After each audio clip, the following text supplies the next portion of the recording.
So when I was teaching, I really enjoyed story time because it was Mhm. a time of the day when all the kids sat on the rug and we had a lot of good discussions about the book. And a lot of books have a lot of social skills in it. And Mhm. I realized there's not really a lot of books on being shy. And I grew up very shy. And as a teacher, there was always shy kids in my class. Mhm. So I wanted to write a book where shy kids would feel seen and be the main character.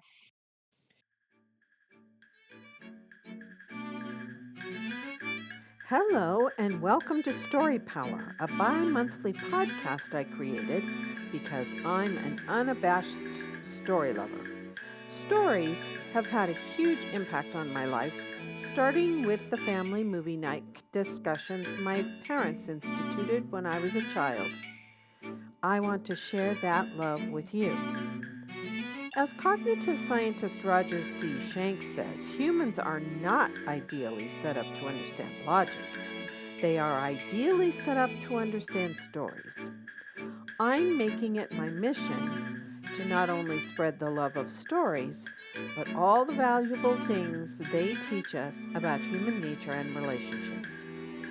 We humans are emotional creatures, and stories help us examine our emotions from a comfortable distance. They also help us walk in the shoes of the characters to help us see the world in new ways. It's my hope you gain some valuable insights from my guests.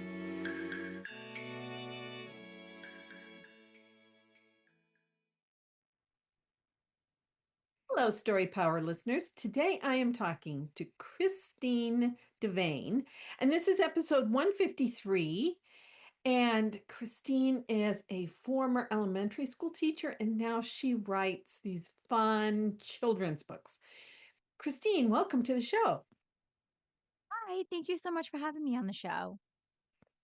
So I see that you've got your books back there, and how did you get the little like Sophie dog doll and the elephants? How did you get those? How did you get those So produced? I actually had them made by someone in China. They make them. So I met somebody at an author fair last year and he had stuffed animals and he gave me the contact information and they came out great. They look exactly like the Yeah. characters. So I actually just switched my website to a Shopify site. So if people want to buy the stuffed animals, they're available on my site too. Yes. Oh, well, I read the Elephant Beach one first because that's the first one you sent me. And I was laughing out loud. It was so fun. And I happen to love elephants too, although I only have one, I think, in my house. But you have a collection of them. How many do you have? I have probably over 100. When I was smaller, I gravitated towards elephants, and then Mhm. my parents and grandparents, when they traveled, would bring me back lucky elephants. Mhm. And right now, some of them are in boxes because I have small children and I don't want them getting broken. But I do have a variety. Some are small, some are bigger, just Mhm. fun little trinkets. Oh, that's really great. Yeah, and you got to go to Africa to see the elephants. Yes, that was amazing. I went there 8 years ago, and we did safari, so we got to see them in the wild, and they're just so fun and playful, and they stay together in herds, and it's just nice to see how they live. They're very social creatures, and then Mhm. we did go to an elephant sanctuary where we were able to get up close with them, so that was really fun. Oh, wow, yes. I was watching something on PBS about an elephant sanctuary for like they take in baby orphans, baby elephant orphans, and I can't remember where that is now. Might be in northern Kenya. Anyway, so that's a couple of episodes about the sanctuary and about how they try to train the elephants to go back out into the wild. Is that how the sanctuary that you went to was? Did they try to get them to go back out into the wild? Yes, it's very similar because sadly, a lot of the elephants end up being orphans because their parents are killed by poachers trying to get their tusks. So they find elephants all the time without Mm. mothers. So they do bring them in and, like you said, try to raise them so that they are able to go back out into the wild. And it is very sad. Yes, it is. It is sad. But I'm glad that they have those sanctuaries to help the elephants. So, so you were an elementary school teacher before you became a writer and you loved story time. So how old, what grades were you teaching and how old were the students? So I taught third grade for a few years and then I taught second grade. So Hmm. an age range of probably 6 to 9 years old. Oh, wow. Yeah. So you had a little more because it seems like the books that you write are for younger children, a little bit younger children. Is that right? Yeah, so the ABC book is definitely geared towards pre-K, preschool, Hmm. younger kids. And Elephant Beach can go up to second grade, but I think that that's geared towards probably kindergarten, first grade. So, yeah, the Hmm. books probably are a little bit younger than what I was teaching. Now, what made you want to write the books? Is it just your love of children's literature? So when I was teaching, I really enjoyed story time because it was Hmm. a time of the day when all the kids sat on the rug and we had a lot of good discussions about the book. And a lot of books have a lot of social skills in it. And Hmm. I realized there's not really a lot of books on being shy. And I grew up very shy. And as a teacher, there was always shy kids in my class. Hmm. So I wanted to write a book where shy kids would feel seen and be the main character. And I just started looking for outlets for book writing. So I started taking classes, I went to conferences, I signed up for workshops.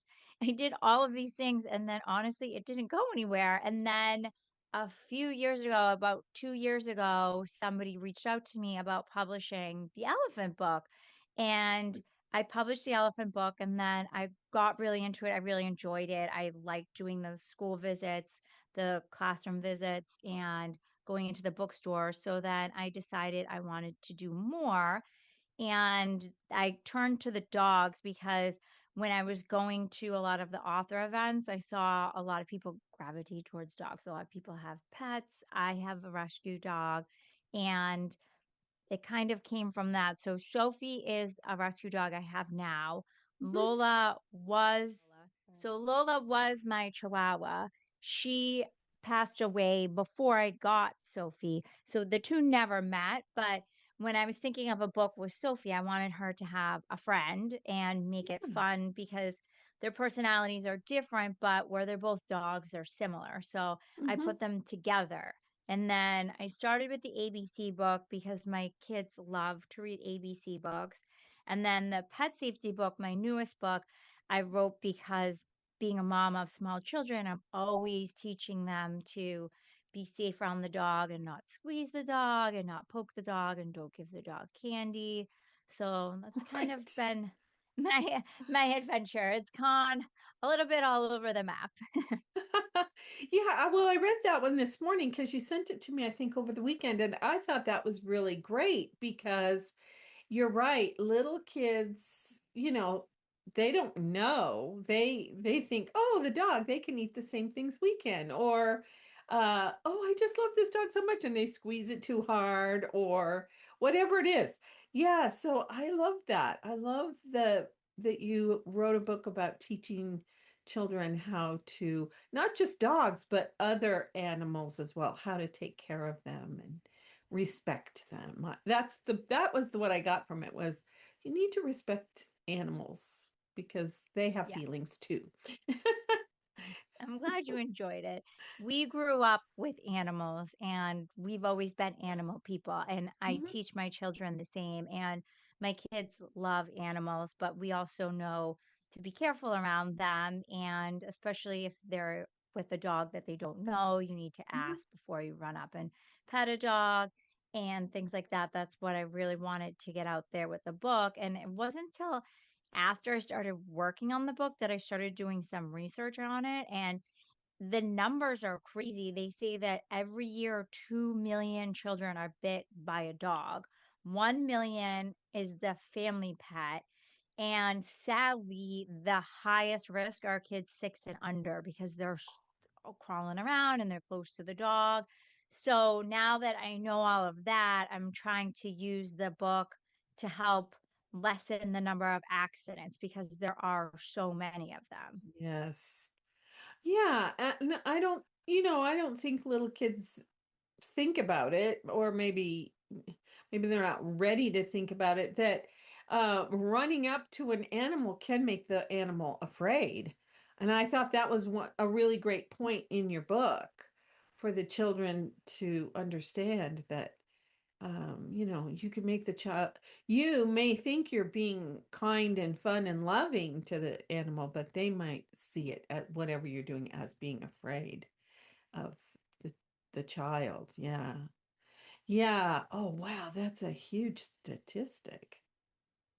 I really was shocked when I started reading that, and they said too that it's one of the number one pediatric emergency room visits, and it really is a problem. And I was surprised too to find that there really aren't a lot of books on it. There's some books that speak to children about dogs' body language, but there's not anything that works overall with all kinds of pets and just teaching kids to be cautious and careful and like you said, to respect them. They're animals, but they're also still living creatures. And that's what I Yeah. tell my kids all the time. Sophie is Yeah. not your stuffed animal. Yeah, You right. can't just, I mean, my daughter does like to put blankets on her and things like that. And Sophie tolerates it, but I have to teach them she is alive and she has feelings. And let's make sure she has her space. She has a little bed, and my kids know if she's in her bed, leave her alone because that's usually where she goes if she wants some quiet time. Mhm, mhm. Oh, that's great. Yeah. Yes, that is good. That's a good. So when does that come out? Is it published already? So it just came out a few weeks ago. Yeah. Oh. So I've been trying to promote it and I've actually gotten more traction on that. I've had pet stores calling me. I had a news channel call me. So this one I think will apply to more people. I love the other two books and I think they all have wonderful meanings, but I think that this one really teaches a lesson that is needed with so Hmm. many pets in people's homes. Well, and it could be the book that starts people on your series of books about, well, not just about Lola and Sophie, but the Elephant Book and any other books that you write, because sometimes people have a favorite author and they go and read all their books. And so maybe that one will be like that for you. Hopefully. Yeah. So now you published your book with a publisher, right? Yes. How did the publisher find out about your book? So I had sent my book to so many people years ago, and randomly they just said that they found it in a slush pile, and it had definitely been years. And they just called me out of the blue, and it's been a learning curve. It's actually a year tomorrow since it was published. Mhm. And it's funny because I've tried so many things that have worked and so many things that have not worked. So it's definitely been a learning curve to try to get the books out there and find an audience and find events and things like that. Yes. Oh, and do they help you with some of that, or do you have to do all that yourself? They help with some of it, but most of it I do by myself. So most of the events are because I book them. So at night, I'm usually looking for bookstores in the area now, Mhm. pet stores, and I email them. And yesterday, somebody told me about a hotel in Boston that has a dog, and they do I don't know, dog happy hours every week. And so I emailed them and they said, "Oh, great, you can have a table here." So it's just all trial and error and reaching out to people and just asking if they want me to come in, if they want the books, and then setting something up. So I've done Mostly bookstores and schools, but I did a story time at a farm, so that was interesting. It's Oh, just all trial and error. And my mom, my mom's funny because a lot of times we'll be places and she'll say, "Oh, why don't you ask them if you could do a story time here?" And sometimes I'm not always thinking about it. And then, like the farm, you were there with my children. They said, "Oh, yeah. we'd love to have you come for a story time." So yeah, the publishing company does do some things, but Mhm. they're not really booking me for events. So that's more of what I'm doing myself and then trying to find kind of an audience on social media too, which that's always interesting. So it's been just trial and error. Yes. And you're not teaching anymore, so that's kind of your full-time job, right? Yes, I'm not teaching. I do have 3 kids. So my oldest is in 1st grade, then my Oh. middle's pre-K, so and then my youngest is only 2.5. So they're not in school full time. So I have them and then I do a lot of the book stuff at night and Mhm. I like it because it gives me something to focus on and I like having my kids come to my events and they like seeing themselves in the book, so they enjoy it. Yes, really. I love that. That's Mhm. great. It'll be they will be books that they grow up with. Wow. So do you have another book in the works now that you've published the one about taking care of pets, pet safety? So my next book, I think, is going to be on pet adoption. So people have reached out to me and said there's not really a book that explains pet adoption because Mhm.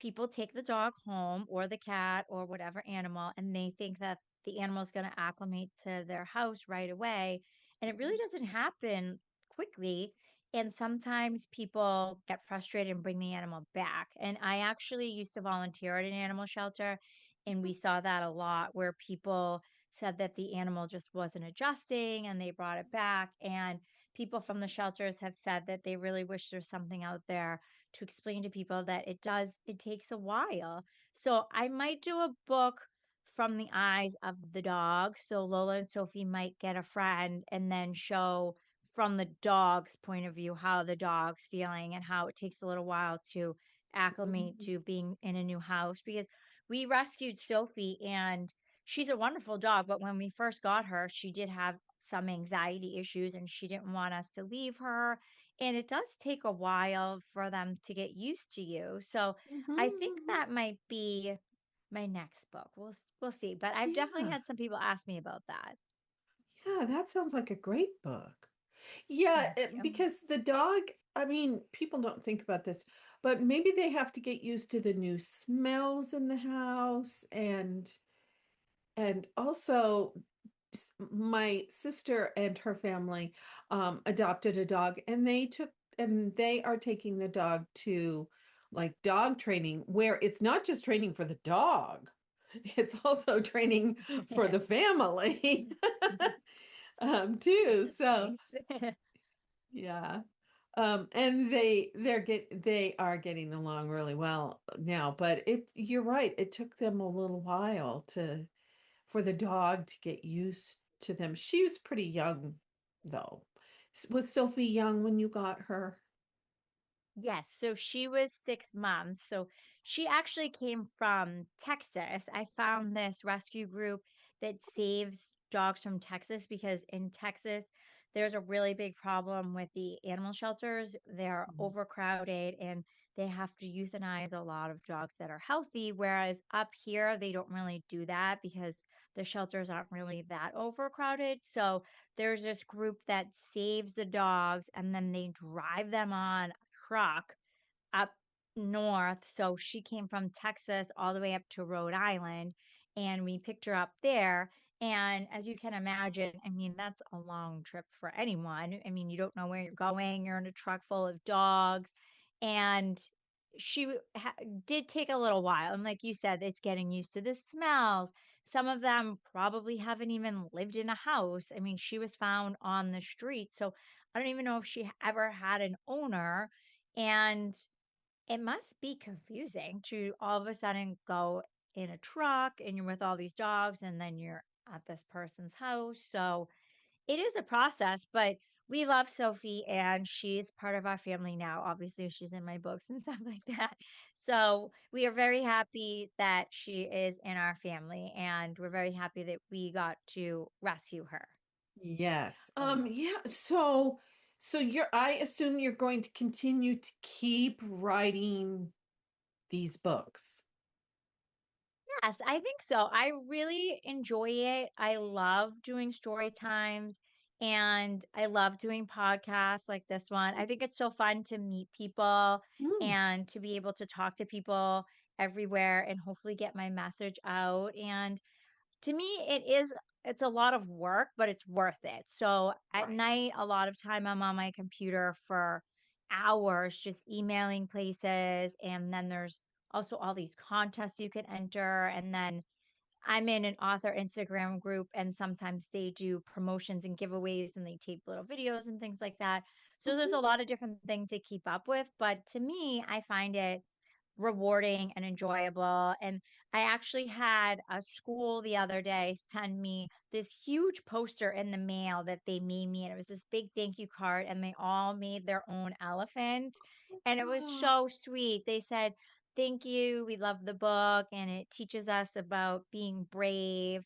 And to me, that really means that people are listening and they're liking the book, and the message is connecting with kids, so that makes it worth it. And it was so yes. nice because it was in this big box and I unfolded it and it was huge. It was probably a couple feet by a couple feet and they all signed it, and it was really nice.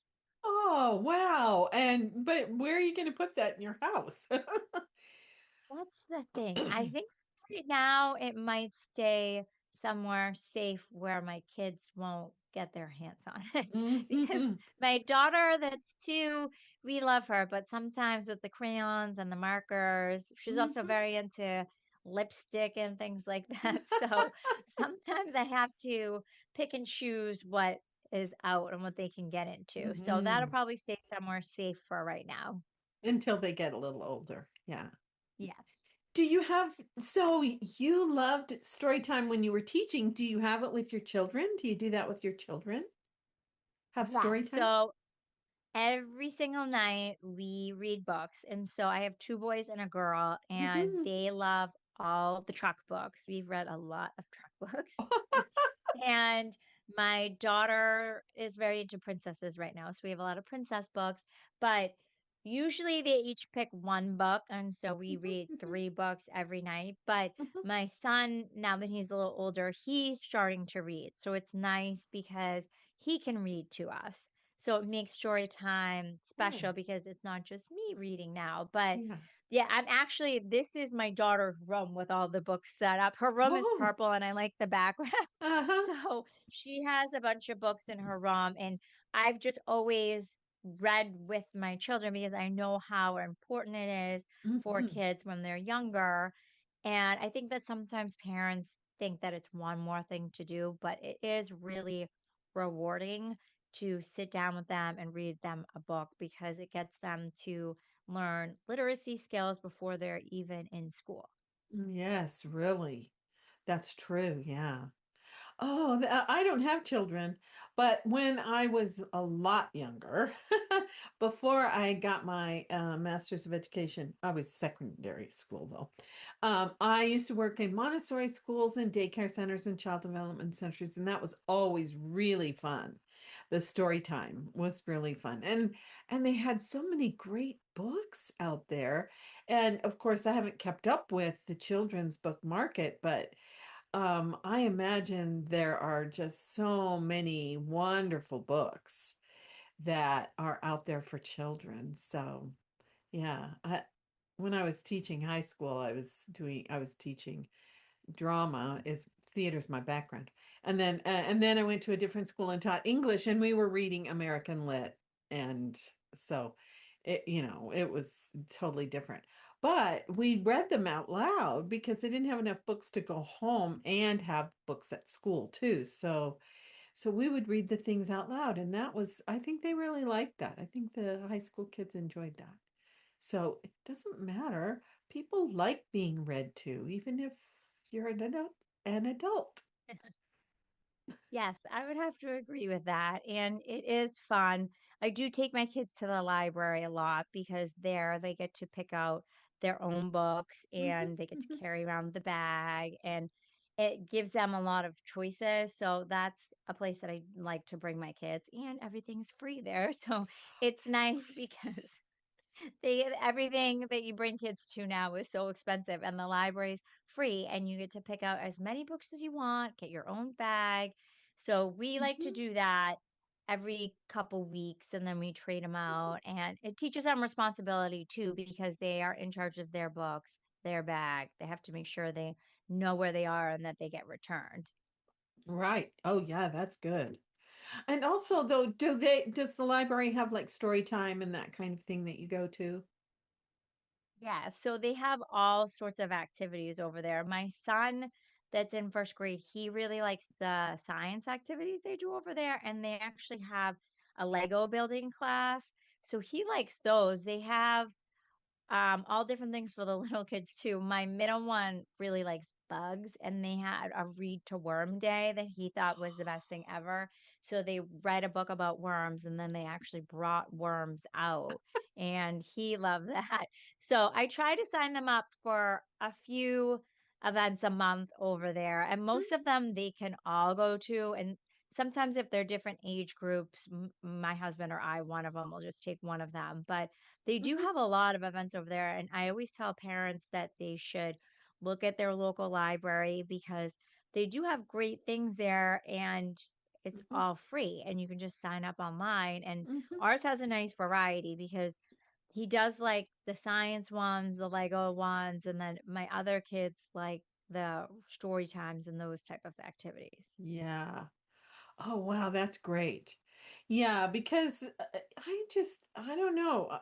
People who work and have children, I don't know how they do that. I don't know how they, you know, take their kids to the library. Of course, maybe there are Saturday activities and they go then. But yeah, I couldn't. I my students used to say, "How come you don't have any children?" I said, "Not having children allows me to be here with you, and then I can go home and relax."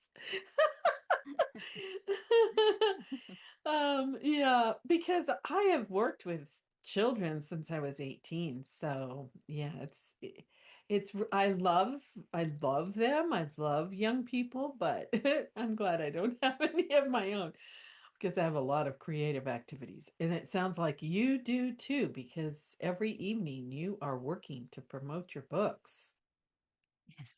A lot of work at night, but like I said, it's fun. And the thing is if I try to do it during the day when my kids are home, it's like I'm doing something and who knows what they're doing. So it's easier for me to just do it at night or when my daughter goes to preschool and things like that. So Yeah.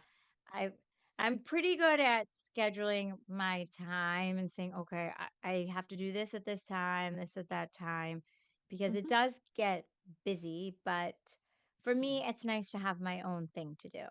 Yeah, right. Yeah, everybody needs their own thing that they love doing. Yeah. So when your children are in school, it'll be a little easier because you can do some of the promotion during the day, the emailing and Yes. yeah, it'll be a little easier. Yes, it'll definitely be easier. And then if I have school visits and things, I won't have to arrange people picking them up. Most of the visits I've been able to figure out when she's in school, but every Mhm. once in a while I need grandma or my mother-in-law's Dee Dee. So sometimes they come and help and pick the kids up and things like that. So Mhm. thankfully I do have people around that can help if I need it. Oh, that's good. Yeah. Now, I wonder, how do you just contact the schools or is there like an organization where you can plug in the information about your books and then the school can go and find you or how does that work? So I still have a lot of friends that are teachers, and I've been doing that. And then I've reached out to my kids' schools. And then I have emailed some schools, but there's also an app called Book and Author where you can go on there and people can find you on there. So there's several different routes that you can go. It's people you know, just emailing the school or going on the Book and Author site. Okay. And in the book and author site, does it have different categories like children's books, middle grade, adult books? Does it have that kind of thing, or is it all just children's books? No, it's all different books, and then you can find people in your area, or some of them just do Zoom, so you can Uh-huh. go on there and find people, and then it tells you how to get in contact with the author and how to book them. So it's all right on there. Oh, cool.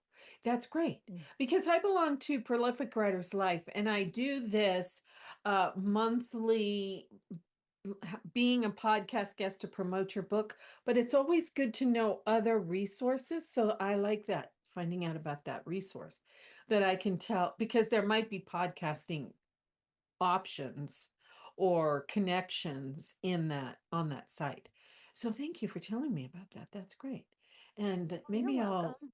maybe I'll look into it for my books too. Yeah. Oh, wow, this has been so fun. Do you have anything you want to say before we go that I haven't asked you or that you just want to tell my readers? I mean, my listeners? Let me think. This has been very fun. I've had a nice time. And I just want to tell people out there that they should try to be kind and patient with shy kids because my first book, that's what it focuses on, Mm-hmm. shy kids. And I know that being shy is hard. I grew up shy and I do have shy children, not all of them, but some of my children are shy. And it's tough and it's not always the child's well, I don't want to say fault, but the child can't help it sometimes if they don't want to join a group. So Right. just being patient with children. And I know with my own kids, if they don't want to join, sometimes I go with them or there's ways to go about it by not just forcing them into situations because Mm-hmm. that can be hard for kids.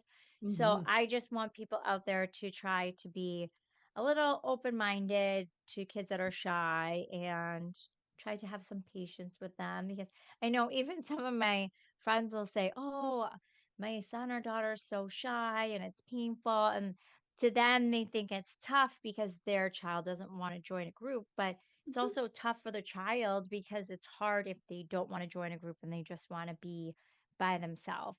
So Mm-hmm. that's my message that I try to get out there with that book is to Mm-hmm. just try to be patient and kind. And as the elephant asked the little girl to join the group, she did say no at first. I think it's nice for kids too to learn Mm-hmm. to go up to kids if they're sitting by themselves and to try to kind of ask them if they want to join a group. They might not always say yes, but it's nice to ask them. So, for all the Mm-hmm. people out there listening that are shy or no shy people, that it is not something that is a bad thing. I think that Right. shy people too are usually looking and they're picking up on things, and we Mm-hmm. need both shy people and extroverts in the Mm-hmm. world.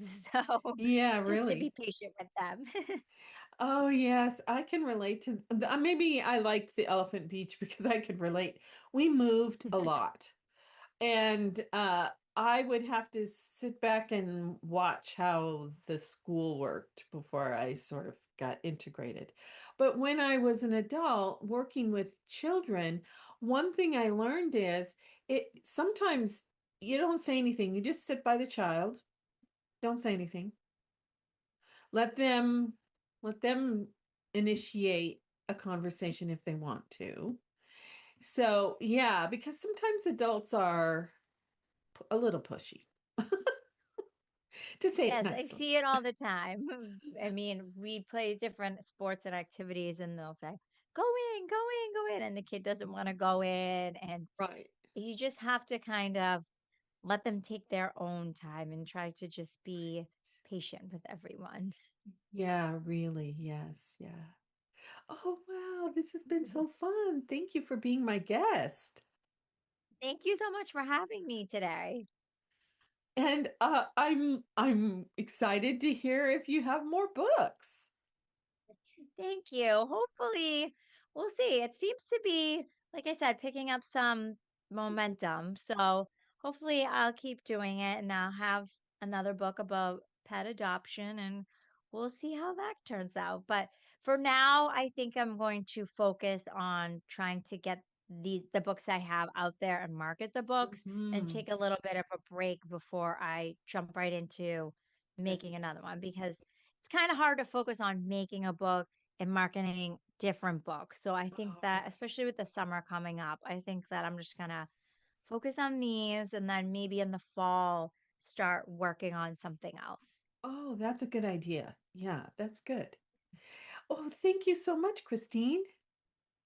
Thank you so much for having me today.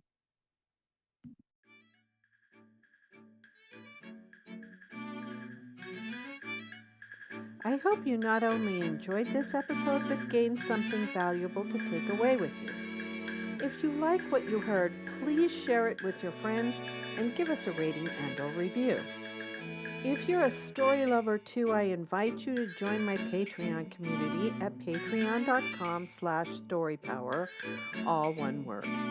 Or you might be interested in classic cinema with the Sage Sisters, a YouTube channel and Facebook page I started with my sister Celeste, where we choose one classic movie that we think still has lessons for us today. As you can see, I'm passionate about spreading the love of stories and completely believe what Philip Pullman said. After nourishment, shelter, and companionship, stories are the thing we need most in the world. Until next time, this is Lucinda Sage-Midgorden. Thanks for listening.